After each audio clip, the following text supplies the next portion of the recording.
Yes, let's continue.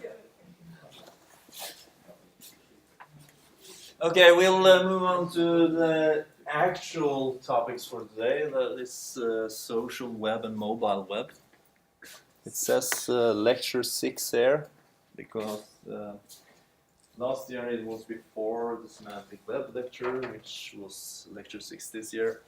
So minor mistake there. But the main thing is topics of social web, features of the social web technologies, communication in social systems. And the mobile web, we'll look at mobile features, web on mobile devices, and best practices. Yes, what is the social web then?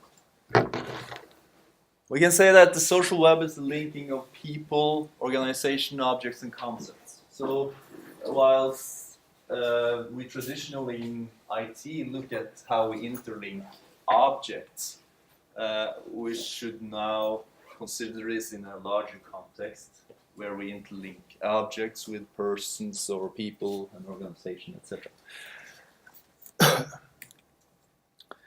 Whereas WWW is the linking of documents, in the social web we have collective intelligence, socialization, sharing of resources, collaboration on documents, giant global graph.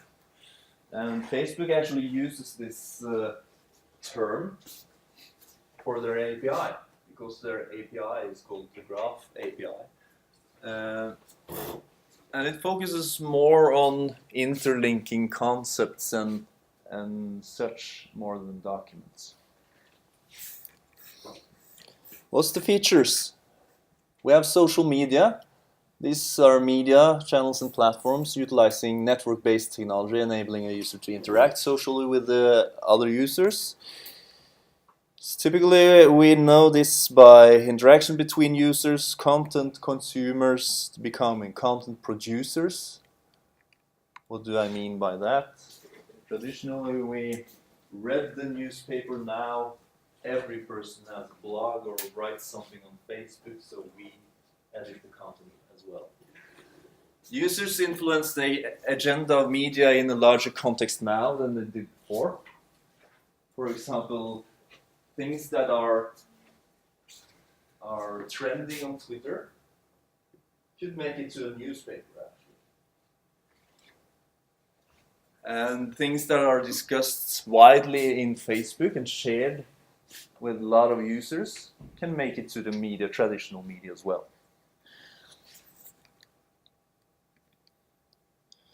So we have some social media features. We have reach, reaching audiences regardless of geography. Accessibility, the means of using media is easily available. It's easier to produce and easier to get hold of the information that you want to.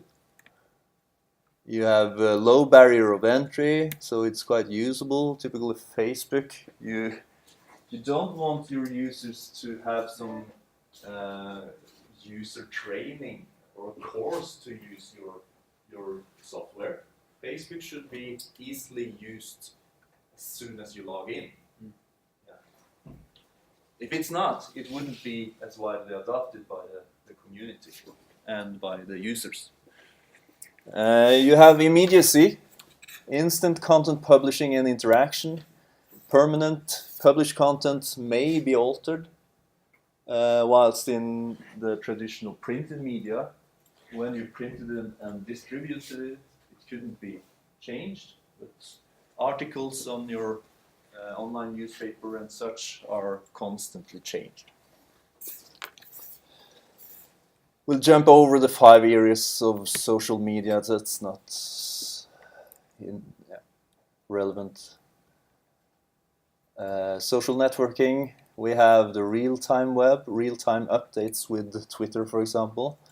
So other trends, geolocation-based services and context-based information. So you get information that is more directed to you and the context that you're in, for example. interoperability between social networks. We'll look at some standards that enables this. Professional networking with, for example, LinkedIn and other networking systems, recruiting through social networks, etc. So these are typical trends of social networking now. But we want to look at the technologies that enable this and how we can utilize them. So we can categorize them with document technologies, some communication technologies, semantic technologies, as you talked about last week, and service technologies, for example, for authentication, authorization, access, etc.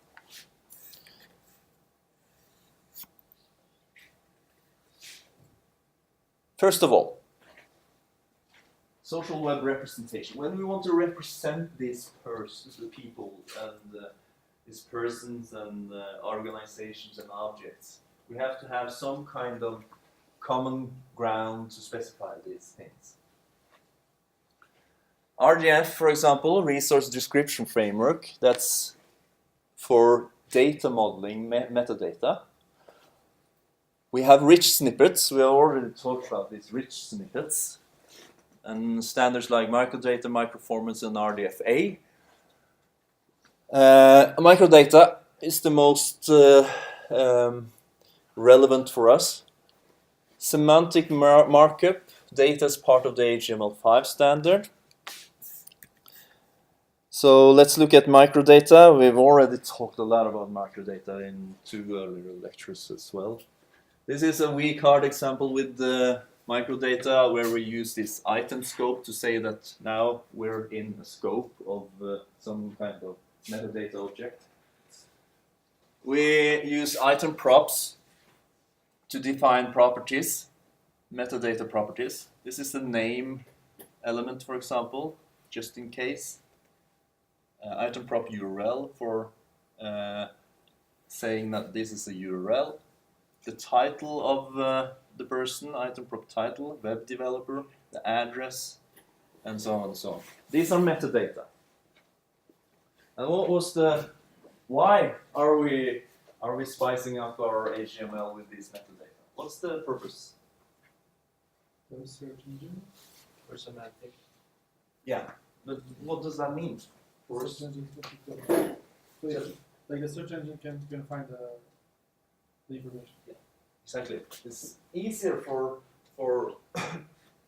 structuring the information for machines, because now they get additional metadata to infer what kind of object this is. Okay, here we have the item type person. Okay, so what is described within this scope is information related to some person. And then this makes it easier for machines to interpret HTML pages. And of course, if we want to interlink these objects, like persons and organizations and maybe documents as well, the machines need to know what kind of object this is, and this is why we use metadata vocabularies.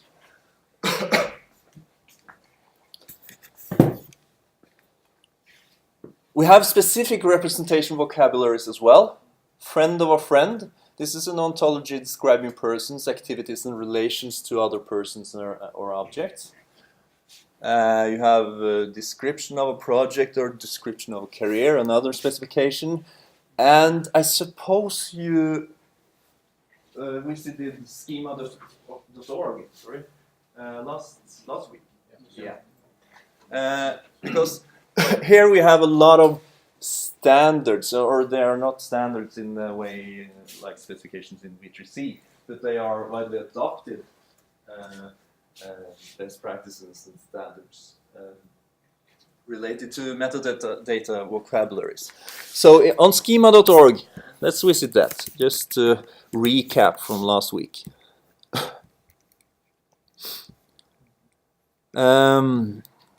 Schemas, yes.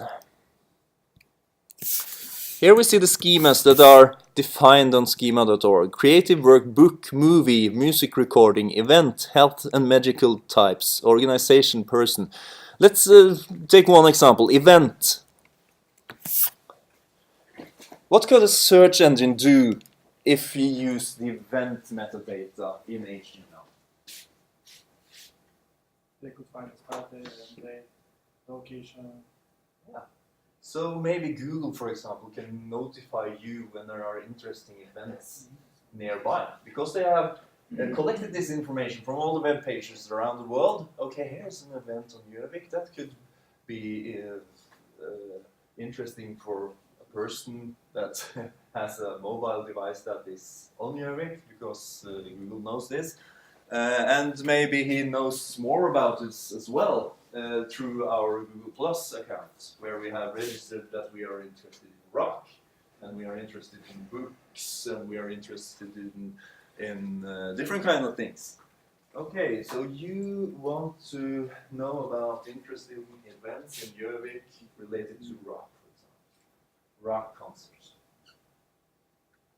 Now we're interlinking information more than documents. You see?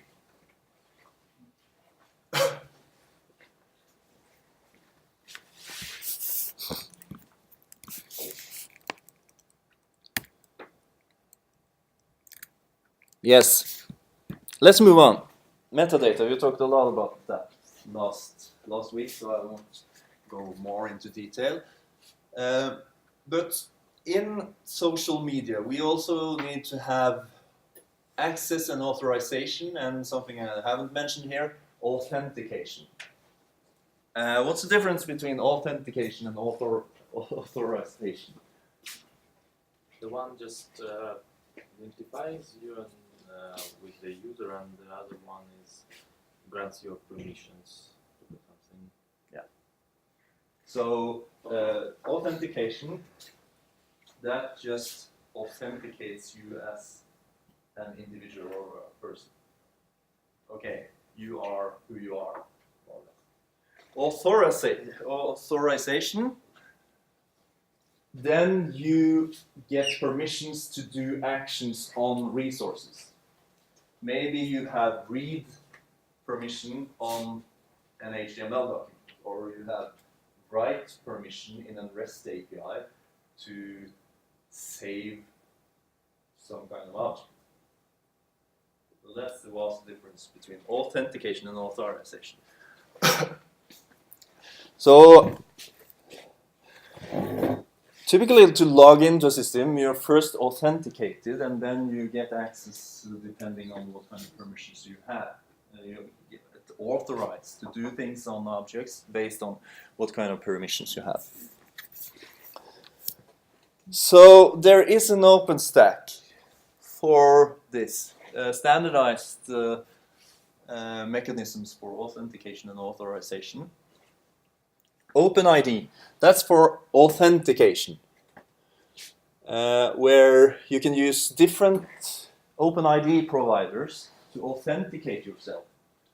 So that maybe you set up a system where you want the person's using it to log in, but you don't want to implement the login function yourself. Maybe you can use an authentication provider like Google or Facebook or any other authentication provider. So if you, and then you can use OpenID for that. You also have different others. I will mention, it says XRDS simple, but OAuth, we'll come back to OAuth. Portable contacts and OpenSocial will look a little bit on as well. Sorry.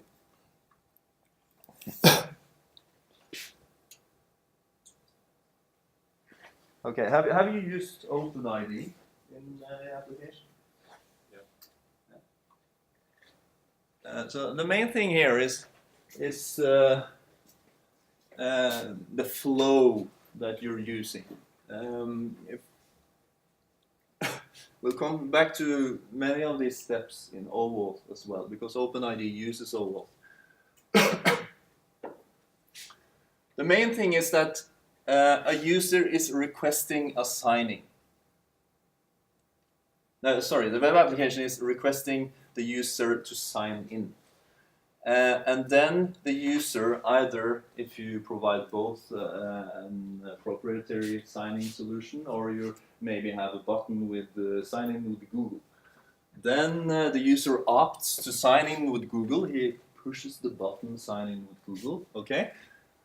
The web application performs discovery on Google addresses. So it does a request to Google, and Google responds with an XRDS document. Okay, this is how you log into Google, it says.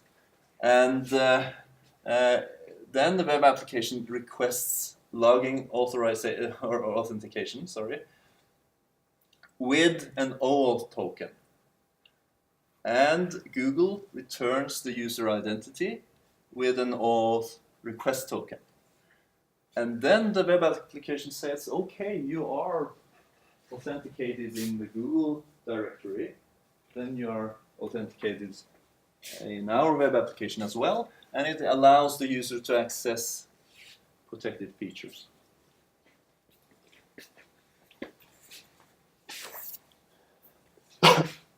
Authorization, OAuth. So with OAuth, you can do more related to permissions and authorization to different kinds of objects. This is cross-site authentication or authorization, without exposing credentials, typically username and password.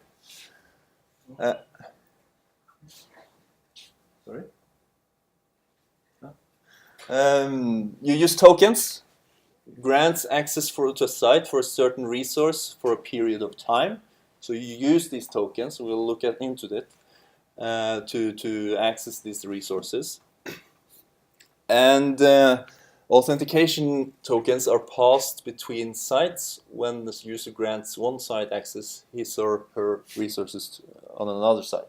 So that means that my web application can use OAuth to communicate with another web application or a server or something like that without the user having to log in and saying, yes, you can do that, and yes, you can do that.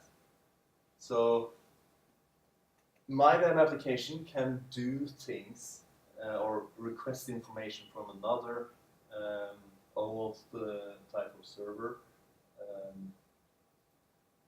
maybe doing nightly requests without the user being a part of the workflow at the time. So let's look at it. How do we do this? Because first of all, the user have to grant your web applications access to the other web application.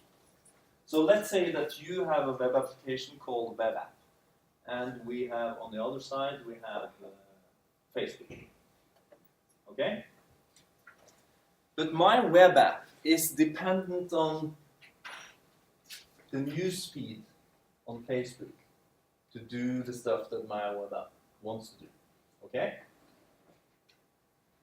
But the user has to grant that this web app has access to my news feed on Facebook.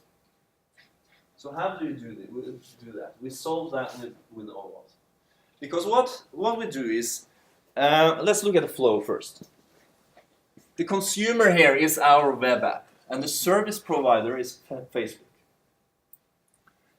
The consumer requests a request token, and the service provider grants this request token. Okay, so this is communication between your web app and Facebook. Okay, can I have a request token? Yes, you can. Now we have a request token. Then we direct the user to the service provider. And we have to provide this request token as well, because this identifies that identifies the conversation more or less between our web app and Facebook.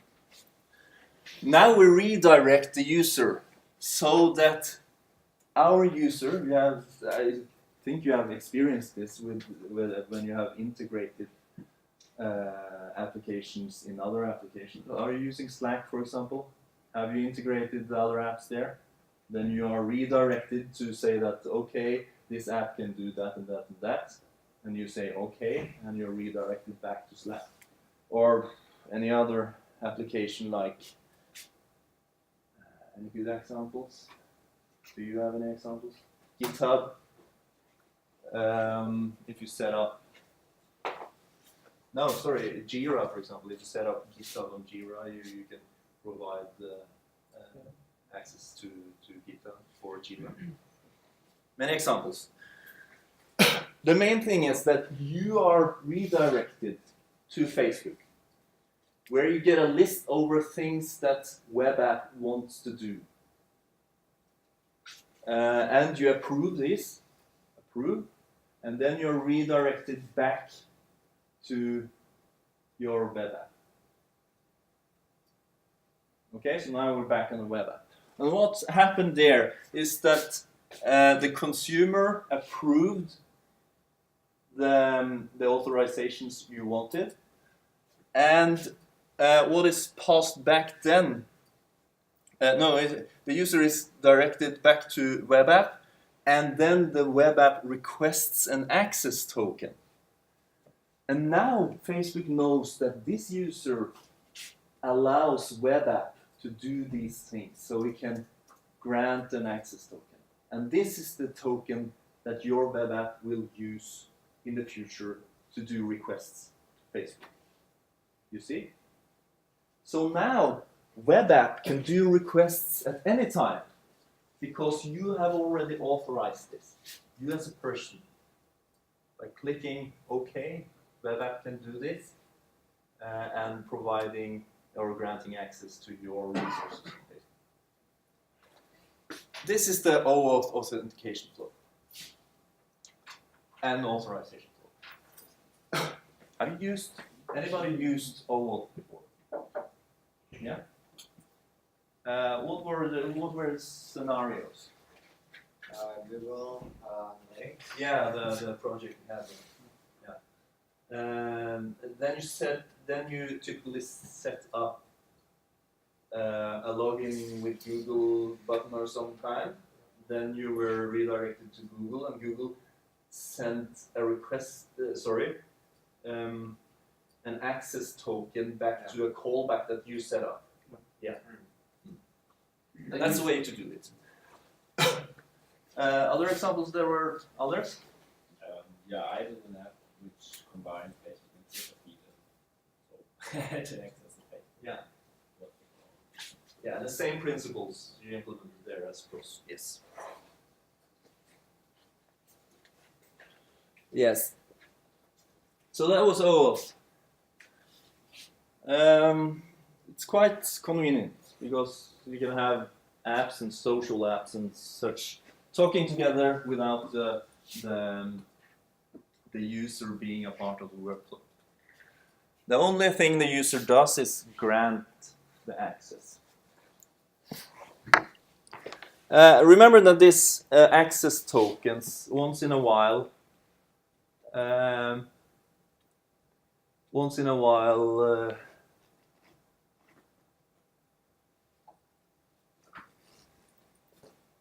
is invalidated because they have this time interval we have to be aware of. So maybe you have granted access for 1 week or something, then you have to use some kind of refresh token to refresh your authorization and to keep this going.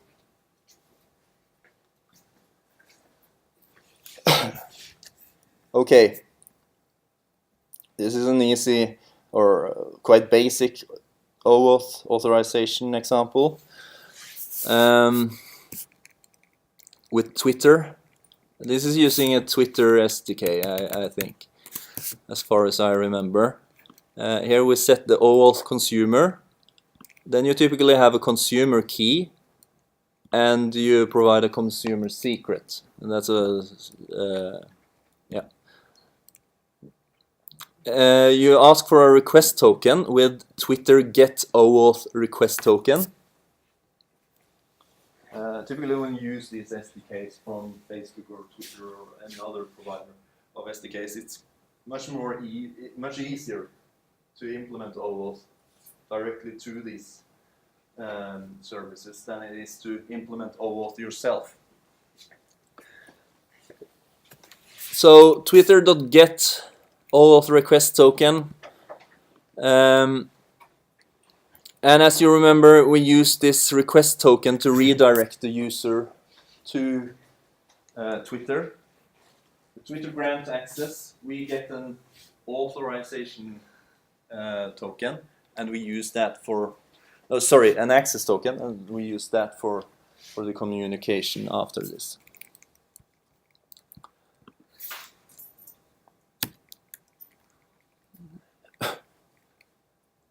Web services in social systems.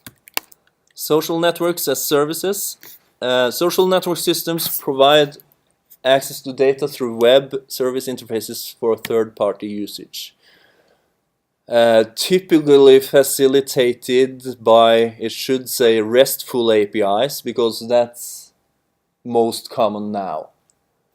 But there are still some SOAP-based interfaces out there as well. RESTful services in social systems. You have the GitHub API, Twitter Search API, Flickr API, a lot of Google APIs, and yeah. SOAP in social services. Information provided through SOAP-based interfaces. Examples are Google SOAP Search API, PayPal SOAP API, etc. Okay. One example is Facebook Connect. Have you integrated with Facebook in your apps? Anybody try that? Yeah. Facebook provides the Open Graph, or the Graph API. It's a REST API which returns JSON. For example, if I want information about my user, of course I have to authorize the app first.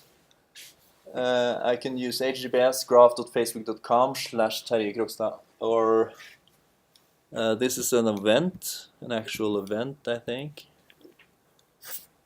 Because every object in Facebook has a unique ID, a unique ID within Facebook. If you want to look into Facebook Graph API, there's a documentation provided there as well. But let's look at a Facebook example. The PHP SDK. So there's a software developer kit that you can use for Facebook, and it's for nearly any language that are quite common. Java, PHP, Python.NET, etc. This is a server-side PHP example. The main thing is that you have to have an app ID, and you have to have a secret that you get whenever you set up your app on Facebook. And when you use that Facebook SDK, you instantiate a new Facebook object, and you provide the config that you set up. These are the configs. Then you ask Facebook to get the current logged in user.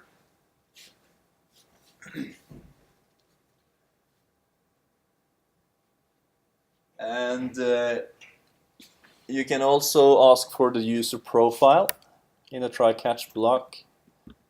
User profile equals Facebook API, and then we do a request against /me or /Terje Krogstad or /any ID in the Open Graph mode. Yeah.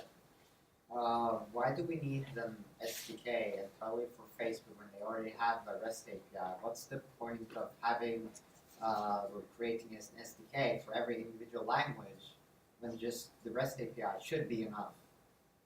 Yeah, it typically wraps all this authentication and authorization things that you need. For example, like tokens that you need to provide in your app. So it's merely a thin wrapper upon what you do with the REST API. But this SDK also does more things because it sets a session variable so that it can synchronize with the JavaScript SDK. So that the JavaScript SDK knows the identity of the user that PHP, for example, have requested for by setting a token. No, sorry, by setting a cookie.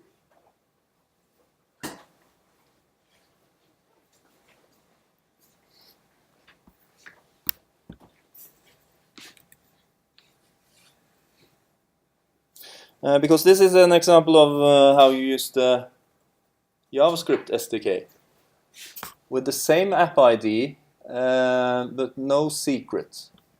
So how can this communicate to Facebook then? It gets a cookie from the server side. And it uses the same session. So then both the client and the server side can synchronize.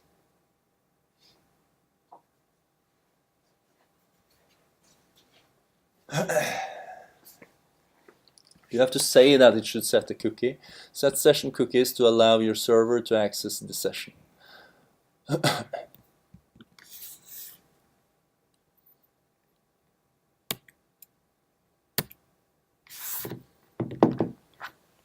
Yes. How do social systems communicate? We've already talked about web services and RESTful APIs and such. So typically if you set up your web app to communicate to a social system, you do that with a REST API. We also have other protocols and means for communication as well. XMPP, Jabber, which is a messaging protocol. Have you heard about Jabber? It's typically used to chat between clients, between different types of clients. So you can use your Google Chat client and, for example, send messages to your Facebook chat. And it's not open for that, but that's a scenario that could have been. And you have PubSub, which is a publish and subscribe protocol. Now, what does publish and subscribe protocol mean?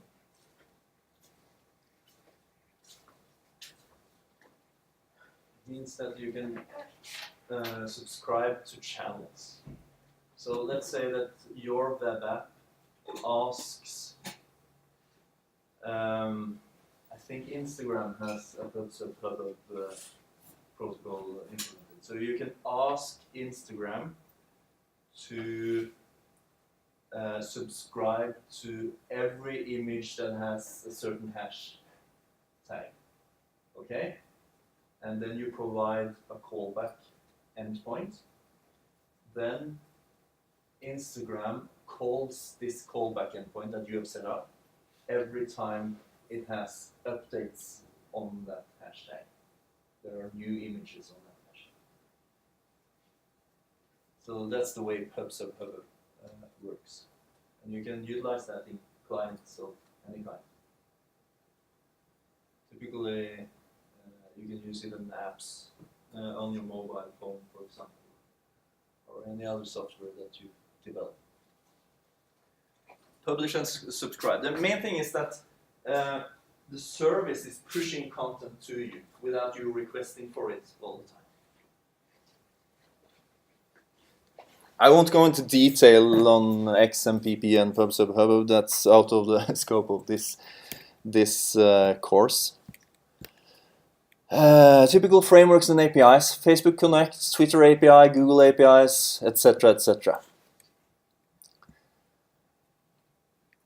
We have a specification work related to this as well. It's not come that far.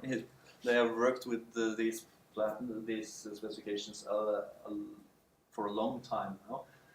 But W3C has started work on what's called the Open Web Platform.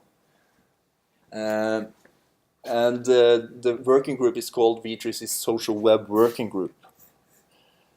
So the working group is working on technical standards and APIs to facilitate access to social functionality as part of the open web platform. These include a common JSON-based syntax for social data, a client-side API, and a web protocol for federating social information such as status updates. This was called Open Social. And Open Social was something that was started by Google this time, and V3C has adopted the work on this. I don't know where it will end, because the interests from the community and from vendors haven't been that good related to this work. But I'll mention it anyway. This is an API specification for social apps and gadgets. Open Social was handed over to the V3C by this Open Social Foundation. Build apps, create platforms, and share data between social systems. One thing in Open Social is gadgets.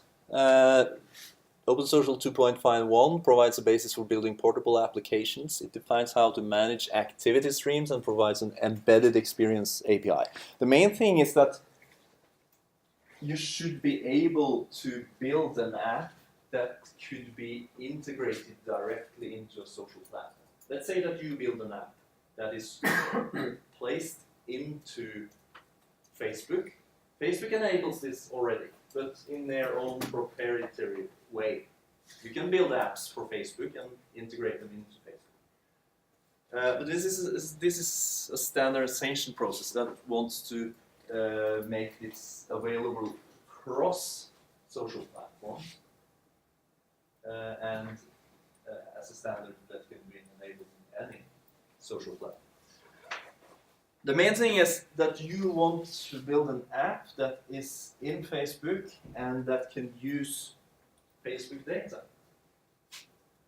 And then you need specifications for authorization and authentication of users so that this app knows what kind of user is logged in and what kind of information the app has available and so on.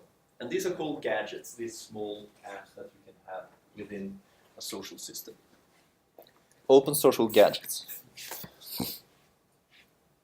The specifications define an activity stream service, REST API for getting activity streams and creating activity entries. And what is an activity stream if we talk about Facebook?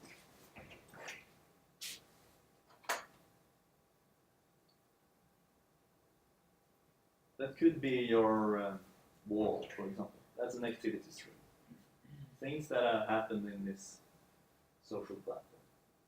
In GitHub, it could have been commits in on a branch or in a project. It could be different kind of things. And you have the embedded experience API, mechanisms for embedding apps directly into a specific context. That means directly into the social platform. This is an example of Open Social. I'll leave that to you to explore if you want to look more into it. I won't use time on that now. What's the future of Open Social? Apache works with Apache Syndig and Apache Rave as the reference implementations for Open Social and V3C widgets. Typically, V3C always want reference implementations. They want to see things in practice. Is this working? Is this adopted by the community? How can you use this? Do we have to evaluate our working drafts on the specification? And they can't know that for sure before different software vendors starts implementing these specifications. So this is the work that Apache is doing on Open Social now. Yes, and these are the milestones of Open Social. Let's move on. The mobile web.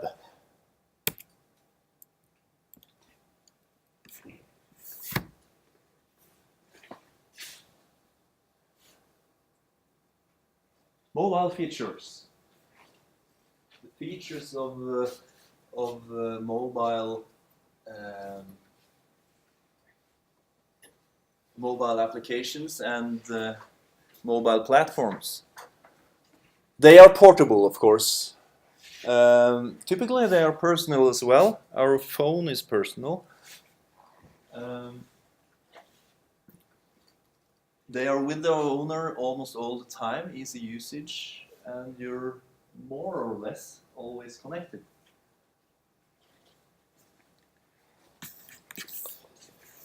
Mobile devices of different types, smartphones, tablets and notebooks, non-phone devices, small personal object technology. Soon we will see that your jacket is a mobile device, maybe integrated with some kind of sensor or maybe some software or hardware of some kind. You said that mobile devices are personal. Yeah. Do you mean then that the mobile is more personal than, for example, the desktop or the PC, where the web sort of started developing? Yeah, I would consider it actually. In what way? Because you have a unique identification on your mobile phone, and that's your phone number, and that's tightly connected to you as a person. It's typically registered on you as a person, and you don't have that in the same way with a PC. You have a MAC address, but it's not connected to you as a person. So yes. And this context is used, this mobile phone number. Do you know the app WhatsApp? Where you can send messages between mobile phones and different platforms actually, without it being the same platform. You don't have to have a Google Plus signing. It utilizes the phone number on mobile devices. So that it identifies you with the phone number, and it connects to another WhatsApp user by this phone. And of course an identification of some kind as well, but the phone number is tightly connected, more or less a one-to-one relationship if we think about databases. Your mobile number not everywhere connected to your personal information. Yeah, it's not. No, not in all countries your mobile phone connected to your personal information, because you can have a lot of SIM cards. Yeah. In Ukraine, for example, you can buy different mobile operators, different SIM cards. You can have 5 or 10, and no one knows. Like when you buy it, you shouldn't fill some form when you write it. Yeah, it's So correct. It's correct. You can do that in Norway. You can use this. And it's legal. You can use this kontantkort. What's that in English? The credit card? Huh?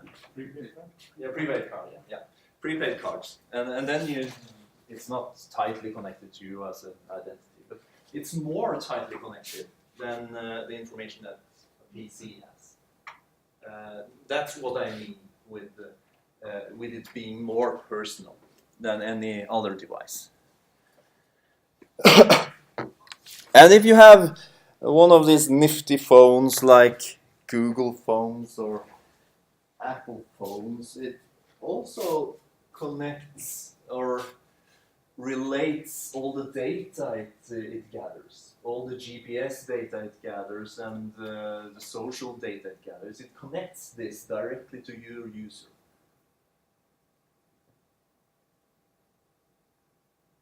Like your Google Plus account or your Apple identity and so on.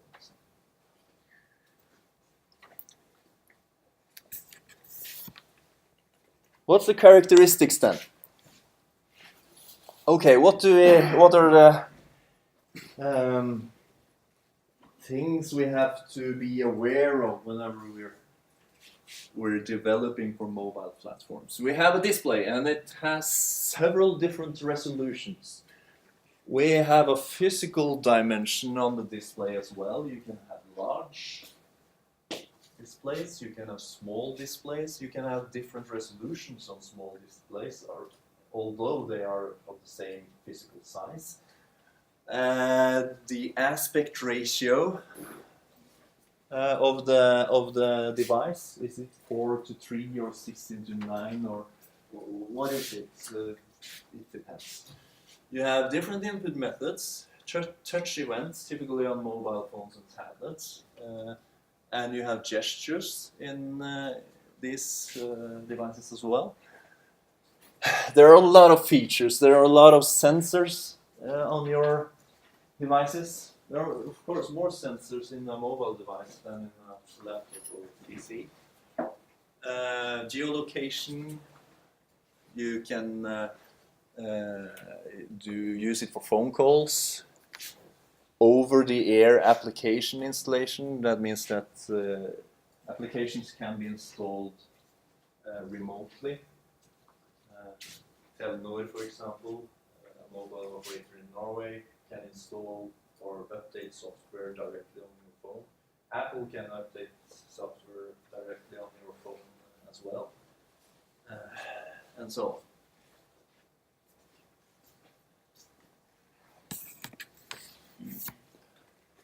This means that we have a context with a lot of dimensions,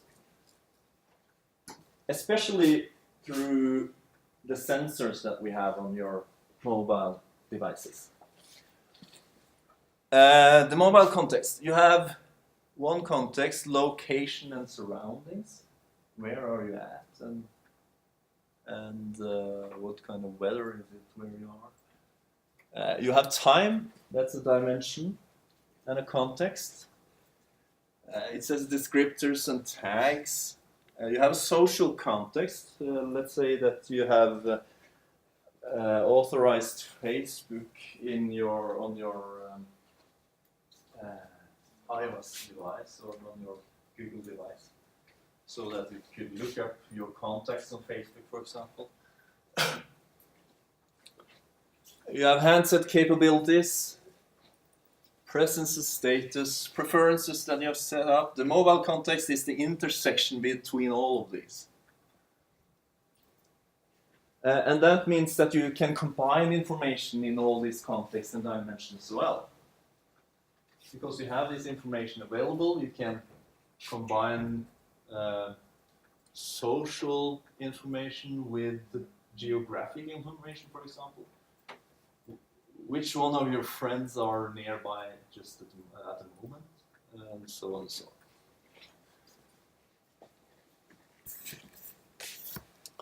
What kind of sensors do we have? These are not every sensor that we have, but GPS, accelerometer, compass, which is based on accelerometer, proximity for location.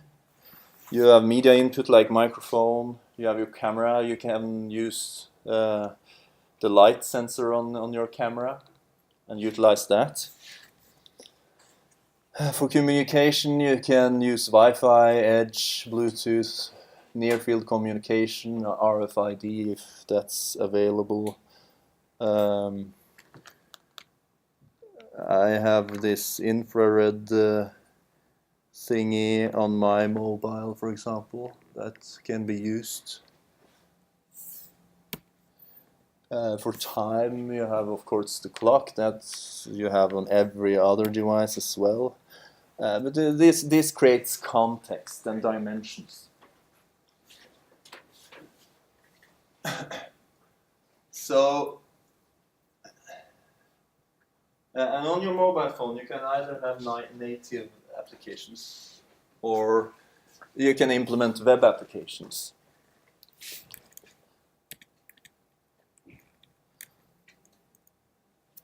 Okay, of course, in native applications, you have all these features available, more or less. You have to request for some of them. You have to correct me here, those of you that are mobile developers, if I say something wrong. But typically the pros of native applications is that you have easy access to commercial market through app stores, full access to hardware features like sensors and so on. But these applications are bound to a specific platform. Programming environment is determined by the platform. You have repetitive compile and deploy cycles, and developer program fees. But the main thing is, when you're a web developer and want to develop apps or web apps on a mobile platform, you have to know that you don't have all these features available as you do as a native developer. So we have limited access to hardware features, and performance may not be the best. Actually, if you're a bad web developer, you get bad performance as well, typically. Generally, no support for background applications, no commercial marketplace for apps, and sophisticated UIs is a challenge because it's harder for a web browser to render the UI effectively than it's for the native application to do it with the support of the platform. But you have tools known for web developers. Web design and development skills can be utilized. Apps may run on any device with a browser and so on and so on. Okay, web on mobile devices. Oh, I think we'll take a break again. Let's see how much I have left here.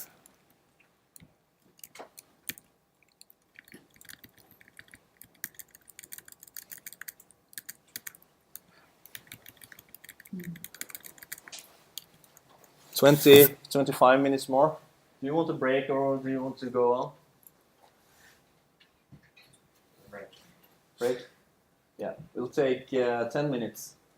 So 20 past 3. We'll start over.